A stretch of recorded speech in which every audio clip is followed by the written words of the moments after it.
Friends, welcome back to our channel. Tanuja గారి fans కి దండేసి దండం పెట్టాలి నిజంగా. ఎందుకు అంటే అసలు నేను ఇన్ని సీజన్ చూశాను, కానీ ఈ సీజన్లో తనూజ గారికి సపోర్ట్ చేస్తున్న ఆ ఫ్యాన్ ఫాలోయింగ్ హ్యాట్స్ ఆఫ్ అంటే hats of.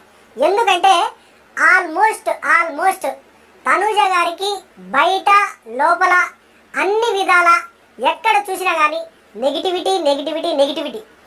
బయటనేమో reviewers, ex contestants and లోపలనేమో కంటెస్టెంట్స్ బీభత్సంగా నెగిటివిటీ అండ్ టార్గెటింగ్ చేస్తున్నా కానీ ఈ రేంజ్లో ఓటింగ్ పడుతుంది అంటే హ్యాట్స్ ఆఫ్, నిజంగా హ్యాట్స్ ఆఫ్ తనూజ గారి ఫ్యాన్స్కి. అండ్ కళ్యాణ్ ఫ్యాన్స్ కూడా ఒక్క రేంజ్లో ఓటింగ్ చేస్తూ ఉన్నారు. బీభత్సం అంటే బీభత్సం. ఎందుకంటే అసలు ఎక్కడో ఒక 3-4 వారాల తర్వాత ఎలిమినేట్ అవుతాడా అనుకున్న కంటెస్టెంట్ ఆ గేమ్ చూసి అందరు అమ్మాయిలు పిచ్చాడు, ఏంట్రాయుడు అమ్మాయిల కోసం పోయిండు అయ్యింది, పులిహోర కబుర్లు చెప్తా అన్నాడు, వాళ్ళని హక్ చేసుకోవడం, వీళ్ళ చేతులు పెట్టుకోవడం, ఏంట్రాయుడు అనుకున్న స్థాయి నుంచి అలాంటి కంటెస్టెంట్ కళ్యాణ్ ఈరోజు టాప్ 5లో ఉండే రేంజ్లో ఎదిగాడు అంటే దానికి కారణం ఎవరు? వాళ్ళ ఫ్యాన్సా, ఆయన గేమా, లేదంటే ఇంకా ఏంటి అనేది క్లియర్ కట్గా ఈ వీడియోలో మాట్లాడతాను. ప్లస్ ఎవ్రీ అవర్ కి ఓటింగ్ పొజిషన్స్ అన్ని మారిపోతా ఉన్నాయి. బీభత్సమైన కాంట్రవర్సీస్ అయితే ఫ్యాన్ వార్స్ జరుగుతూ ఉన్నాయి. సో ఎవరు టాప్ పొజిషన్లో ఉన్నారు అండ్ ఎవరు డేంజర్ పొజిషన్లో ఉన్నారు? తనూజ ఈజ్ బ్యాక్ అన్నట్టుగా తనూజ గారు రూల్ చేస్తా ఉన్నారు ఓటింగ్ని. సో టాప్ పొజిషన్లో మరి తనూజ గారు ఉన్నారా, కళ్యాణ్ ఉన్నాడా, ఎవరికి ఎంత ఓటింగ్ పర్సెంటేజ్ ఉందనేది సోది లేకుండా సుత్తి లేకుండా డైరెక్ట్గా వీడియోలోకి వెళ్ళిపోదాము. అలాగే అసలు ఊహించని రీతిలో ఈ సీజన్ ఒక వన్ సైడ్ అయిన మాదిరిగా అట్లా వెళ్ళిపోతుందేమో అనిపించుకున్న దశలో ఇమాన్యుయల్ తనూజ మధ్య నువ్వనైనట్టు ఉంటుందేమో అని ఒక దశలో అనిపించి, తర్వాత లేదు వన్ సైడ్ అయిపోద్ది అనుకున్న దశలో మళ్ళీ ఇప్పుడు ఊహించని రీతిలో ఏకంగా కళ్యాణ్ రేసులోకి దూసుకొచ్చేస్తా ఉన్నాడు. ఫస్ట్ ప్లేస్లోకి వచ్చేసాడు ఆయన పక్కగా. ఈ వారం అయితే ప్రస్తుతానికి ఫస్ట్ ప్లేస్. ఈ వారం స్టార్ట్ అయినాక సెకండ్ ప్లేస్లో ఉంటూ అలాగా నువ్వానైనా అన్నట్టు ఓటింగ్ దశలో ఏకంగా ఇప్పుడు ఫస్ట్ ప్లేస్కి వచ్చాడు. ఏకంగా అతనికి 26%, ఒక పర్సంటేజ్ పెరిగింది. 24 to 25, 25 to 26 ఎట్లా మొత్తానికి టాప్లోకి వచ్చేసాడు. వన్ మ్యాన్ ఆర్మీ అన్నట్టుగా కొనసాగబోతుందో ఆట అనిపిస్తూ ఉంది. మొత్తానికి ఒక ఫైటర్ రావాలి, ఉండాలి, ఆడాలని మాదిరిగా ఇతనికి లక్కీ హ్యాండ్స్ ఎవరంటే డీమన్ పవన్, రీతు చౌదరి ఏమో అని నాకు అనిపిస్తూ ఉంది. నిజంగా ఈ మాట ఎందుకు అనిపించింది అంటే సెంటిమెంట్ ఏమో. అప్పుడు కూడా వాళ్ళిద్దరూ కెప్టెన్సీ కంటెంట్ రేసులో ఆ టాస్క్ ఉండేటప్పుడు వాళ్ళిద్దరే దెబ్బ కొట్టేశారు అని చాలా బాధపడ్డాడు. ఒకరి కష్టాన్ని దుబ్బేయడం కాదు, ఫ్రెండ్స్ బెస్ట్ ఫ్రెండ్స్ అయ్యండి బ్యాక్ స్టాప్ చేశారని ఆయన విలవిల ఆడిపోయాడు. ఆయన బాధను ఆడియన్స్ బాధగా భావించారేమో. నిన్న మన గౌతమ్ కృష్ణ ఎవరు చెప్పినట్టుగా మీ బాధన వాళ్ళ బాధగా, మీ సంతోషాన్ని వాళ్ళ సంతోషంగా అన్నట్టుగా అప్పుడు బాగా గ్రాఫ్ వచ్చింది.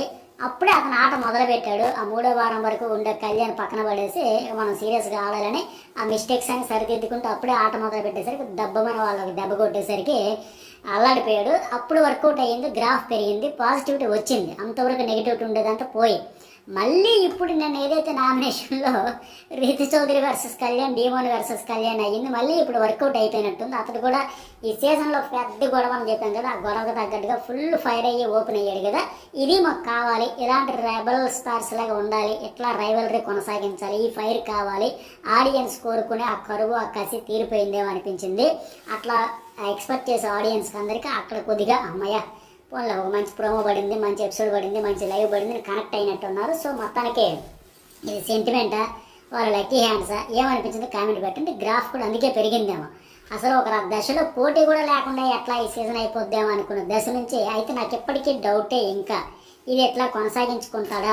ఎందుకంటే కళ్యాణ్ ఇంకా ఫైటింగ్ మోడ్లోకి వెళ్ళలే. అక్కడ ఆ రకంగా ఆ సందర్భంలో ఆ సిచ్యువేషన్ డిమాండ్ చేసిందో ఆయన కాలం కలిసి వచ్చిందో ఆటోమేటిక్గా ఫైర్ ఓపెన్ అయిపోయి. బట్ అతనైతే ఆ ఫైటింగ్ మోడ్లో కానీ ఆ యాటిట్యూడ్లో కానీ లేడు, ఇంకా రాలేదు.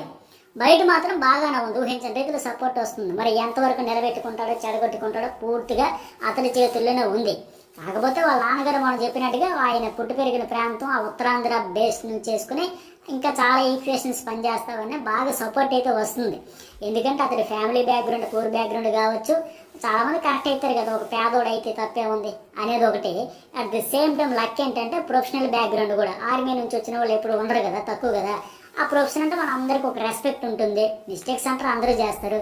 ఇటు ఫ్యామిలీ పూర్ బ్యాక్గ్రౌండ్, అటు ప్రొఫెషనల్ బ్యాక్గ్రౌండ్ అన్నీ కలిసి వచ్చి ఆయన పుట్టి పెరిగిన ఉత్తరాంధ్ర ప్రాంతం అని చెప్పాను కదా, విజయనగరం, శ్రీకాకుళం, విశాఖపట్నం, ఇట్లా ఆ ఏరియా నుంచి కూడా పెద్దగా సపోర్ట్ వస్తుంది.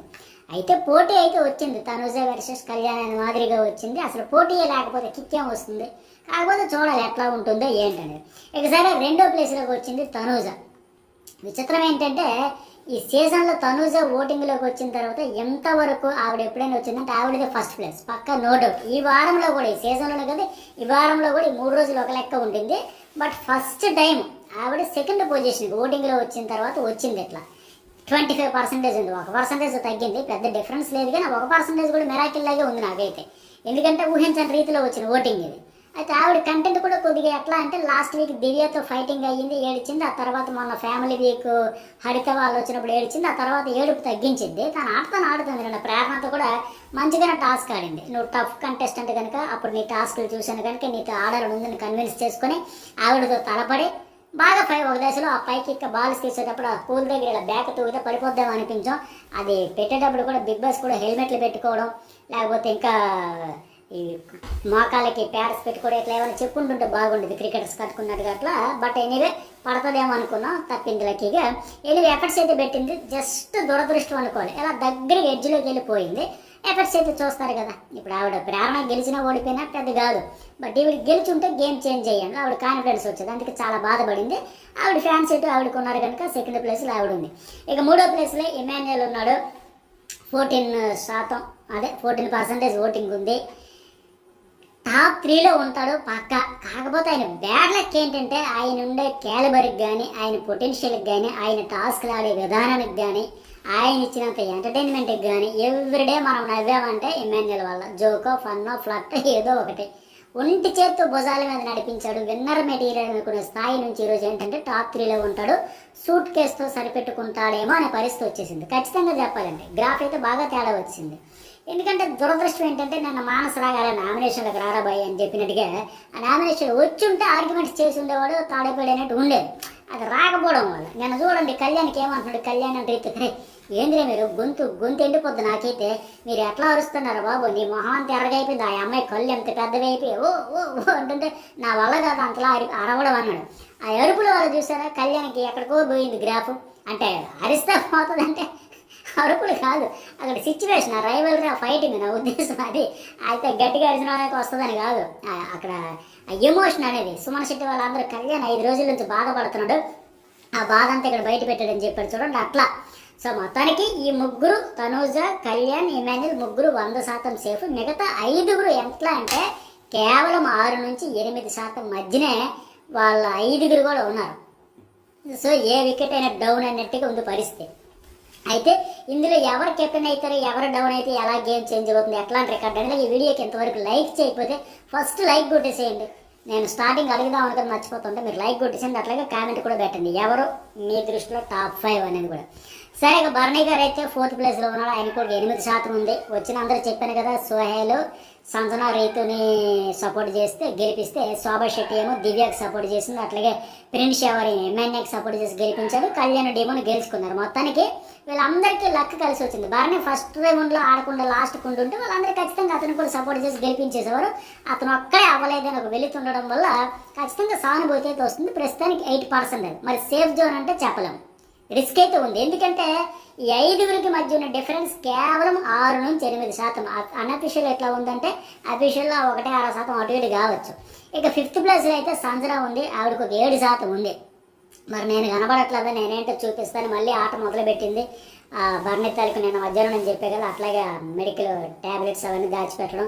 ఇక రీతుతో కావచ్చు, ఎవరితో సరే నేను డి అంటే ఇంకా ఆడడానికైనా ఫైట్ చేయడానికైనా ఢీ కొట్టడానికి ఇంకా ఎన్ని రోజులు ఉన్నారు మహా ఉండి మరి 2-3 వారాలు. ఇదే లాస్ట్ వీకెట్ అంతా పిక్నిక్ మాదిరిగా అయిపోద్ది. ఎంతైనా 12, 13 వారం, 14 వారం అయితే టికెట్ ఫైనల్ టాస్క్లు అవన్నీ 13 వారంలో అయితే 14 అవుతాయి కదా. సో మొత్తానికి ఏమైనా గొడవలు పెట్టుకోవాలన్నా, లొల్లి పెట్టుకోవాలన్నా, పంచాయతీ పెట్టుకోవాలన్నా ఇప్పుడే కనుక ఏ కంటెంట్ క్రియేట్ చేయాలని ఆవిడ హడావిడి మళ్ళీ మొదలుపెట్టింది.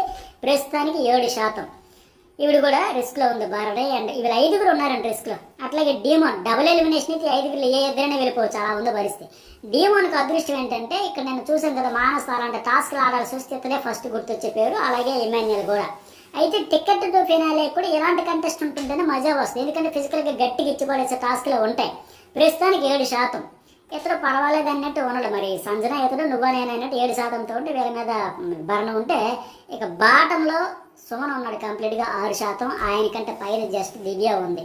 సో దివ్య కూడా కొద్దిగా బెటర్ అయింది. కాబట్టి దివ్య దరిద్రం ఏంటంటే ఆ బర్నీతో షార్ట్ అవుట్ చేసుకోవాల్సిన విషయాలు కూడా ఇష్యూషన్ కూడా షార్ట్ టెంపర్తో పెంచుకుంటున్నట్టు ఉంది తప్ప ఆ టోన్ తగ్గించి ఆ చెప్పే విధానం మార్చుకొని కొద్దిగా సున్నితంగా ప్రేమగా అర్థమయ్యే రీతిలో చెప్పుంటే ఆవిడకి బాధ కావచ్చు, ఆవేశం కావచ్చు, ఆవిడకి యాక్టింగ్ రాకపోవచ్చు, షుగర్ కోటింగ్ మాటలు రాకపోవచ్చు, కొన్ని నేర్చుకోవాలి, కొన్ని తప్పదు. బిగ్ బాస్ హౌస్ అన్నీ నేర్పుతుంది అంటారు కదా, ఇది కూడా ఒక నేర్చుకోవడమే.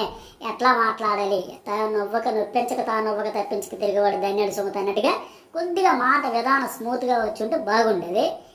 అదే రిస్క్ అవుతుంది ఆవిడకి. ప్రస్తుతానికి 6%. సుమన్ శెట్టి కూడా హారిక గెలిపించాలనే వచ్చినట్టుగా చాలా ప్రయత్నాలు చేసి చాలా ఛాన్సులు ఇచ్చినా సరే బ్యాడ్ లెక్క ఆయన అవ్వలేదు. బిగ్ బాస్ కూడా బజర్ మోగించేశాడు. ఈ సిమ్టమ్స్ అన్నీ కూడా ఎందుకంటే సుమన్ శెట్టి ఎలిమినేషన్ కూడా దాగతీస్తుందేమో అనిపిస్తుంది. ఇంకెంతకంటే దివ్య బెటర్ కదా కంటెంట్ పరంగా ఏదో ఒక రకంగా. సుమన్ ఎన్ని రోజులు ఉండడం ఎంత. సో ఇది మొత్తానికి సింగిల్ ఎలిమినేషన్ అయితే ప్రస్తుతానికి సుమన్ కూడా వెళ్ళిపోవచ్చు. సింగిల్ అయితే, డబుల్ అయితే సుమన్ ఆర్ దివ్య అన్నట్టుంది. ఆ మిగతా వాళ్ళు కూడా రిస్క్లో ఉన్నారు. మీకేమనిపిస్తుందో కామెంట్ చేయండి, లైక్ చేయండి, సబ్స్క్రైబ్ చేయండి.